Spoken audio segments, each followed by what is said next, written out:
Hey guys, I guess Peyton, could you describe that play in the eighth where you and John collided, and I guess he was still able to make the catch? How are you feeling? And just could you just kind of describe that play where you're both trying to make a play and collided there? I mean, it was just like the perfectly placed ball, like right in the middle of both of us. I mean, he made a really good catch. I don't know how he held on to the ball, honestly.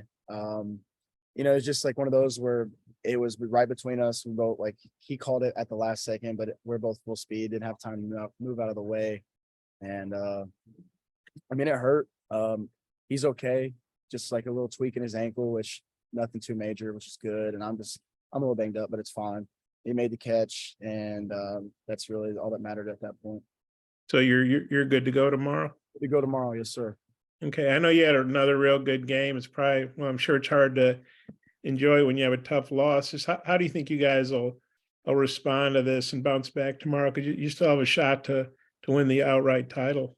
I mean, nothing's changed. Same mentality. Go out, just take day by day. We're gonna go out tomorrow, just like we won today, and we're gonna try and win.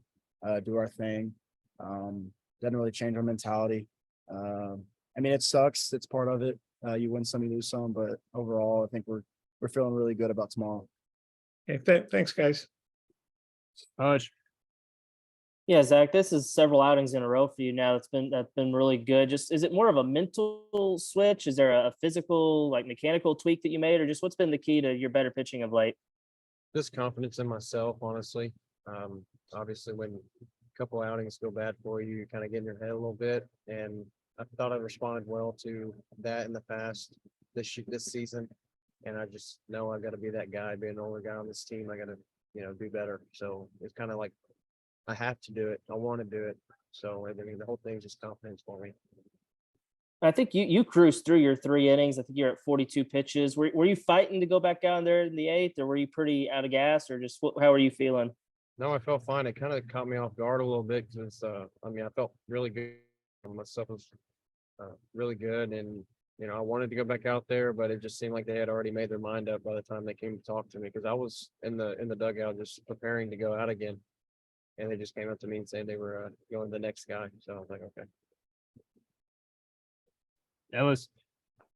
Yeah, for either guy that wants to take this, I just guess what's the mindset for the team? I know you're still kind of processing this a little bit, but what are the conversations like after a game like that? And what does anybody step up and say something, or just what are those moments like after a game that turns like that? We try not to dwell. I mean, you can't dwell on it too much, especially with a game tomorrow that dictates the series. I mean, it was obviously like, yeah, I mean, that sucks. We hate losing, but just we look forward to tomorrow, going out there, winning that game. We're just focused on winning that game tomorrow.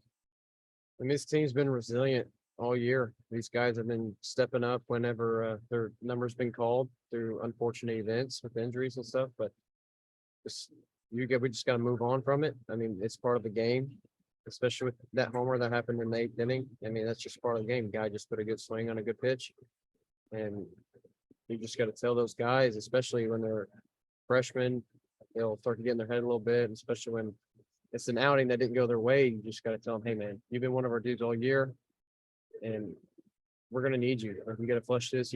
We all know you're a guy, and you just got to believe that too. And I've already had those conversations with some of our guys today, like, oh, man, we haven't lost confidence in you. And this is just one outing, man. This moment doesn't define you. Just go out there and go shove it tomorrow.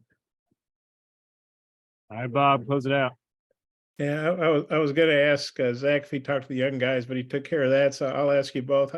Hunter's obviously coming off a great outing, and I don't think anybody can expect him to throw another complete game. How good do you guys feel with the title at stake? You got Hunter going tomorrow. I mean, Hunter's been our guy all year. I mean, just like you said, he did a complete game last week, but I mean, he's been having great outings like that all year. So we're gonna be behind his back tomorrow. We even with the guys who come in after him, we're gonna have their backs, especially as a pitching staff. We're gonna have our hitters' backs whenever they do well. If they're not doing well, like, we're gonna have their backs. It's just the whole motto right now, just having each other's backs. Especially this late in the season, it can get into your head a little bit, but you just gotta pull for each other and just try to finish this year out strong, or this season out strong. Yeah, Peyton, you got a thought on playing behind Hunter tomorrow? we're really confident whenever Hunter's on the mound. I mean, he's a dude. He competes every pitch, even if he gives up a hit or run or whatever. He's a really confident pitcher, and he does a really good job, attacking the strike zone, attacking the guys he's facing. And we're just going to focus on playing good defense behind him and give him some run support and just going out there trying to win that game tomorrow. Thanks, guys. Thanks, Zach. Appreciate it, guys.